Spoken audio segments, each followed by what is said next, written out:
Assalamualaikum warahmatullahi wabarakatuh. Baiklah, saya Rami Amisti, NPM 18-170-12-0013 akan menjelaskan tugas dari manajemen mutu pelayanan kesehatan dengan topik pemanfaatan data dalam manajemen mutu layanan kesehatan. Bahasan yang pertama mengenai tahap pengumpulan data. Tahapan yang pertama yaitu tinjauan literatur, yang artinya pengumpulan data berdasarkan literatur yang telah ada, contoh buku, jurnal, majalah, tesis, dan sebagainya. Dan yang kedua, konsultasi para ahli. Setelah melakukan tinjauan literatur, maka lanjut ke tahap berikutnya, yaitu berkonsultasi kepada yang memang ahli di bidangnya. Contoh, konsultasi terhadap isi penelitian, konsep penelitian, dan yang ketiga, mendekati kelompok masyarakat. Hal ini bertujuan agar mengetahui kondisi masyarakat serta mengetahui sehingga dapat menjadi sumber data yang bisa dipahami secara lebih detail.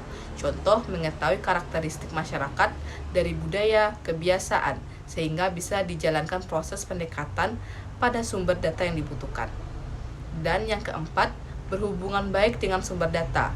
Dengan adanya hubungan baik, maka nantinya proses pengumpulan yang akan dilakukan menjadi lancar. Dan yang kelima, adanya uji coba. Uji coba terhadap segala instrumen yang sekiranya dibutuhkan untuk melakukan proses pengumpulan data dalam suatu penelitian.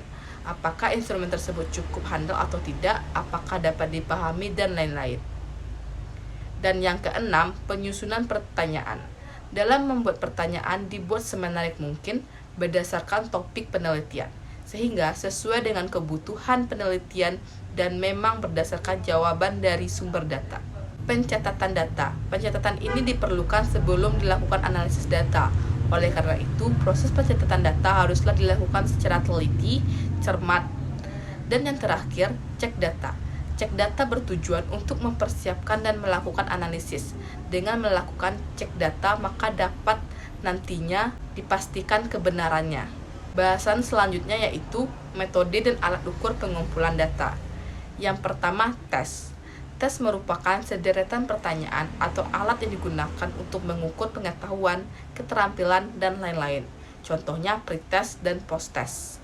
Dan yang kedua, kuesioner ataupun angket, yang merupakan sejumlah pertanyaan tertulis yang digunakan memperoleh informasi dari responden, yang merupakan alat pengumpulan data berbentuk pertanyaan yang akan diisi atau dijawab oleh responden. Dan yang ketiga, interview atau wawancara, merupakan temuan antara dua orang yang saling bertukar informasi atau ide. Contoh, mencari data tentang latar belakang seseorang, pendidikan, sikap terhadap sesuatu. Dan yang keempat, observasi, merupakan pengamatan secara langsung, dapat dilakukan dengan tes, ragam gambar, rekam suara, dan lain-lain. Contoh dari pengamatan yaitu daftar jenis kegiatan yang diamati. Dan yang kelima, skala bertingkat atau suatu ukuran yang dibuat berskala yang memperoleh gambaran kuantitatif, aspek-aspek tertentu yang ditujukan untuk mengukur variabel dan indikatornya. Terakhir, dokumentasi, yang berisikan barang tertulis menyelidiki seperti buku, peraturan, majalah, dan lain-lain. Itulah penjelasan mengenai pemanfaatan data dalam manajemen mutu layanan kesehatan. Sehingga dengan pemaparan saya ini dapat menambah informasi bagi yang menonton video ini. Akhir kata, Assalamualaikum warahmatullahi wabarakatuh.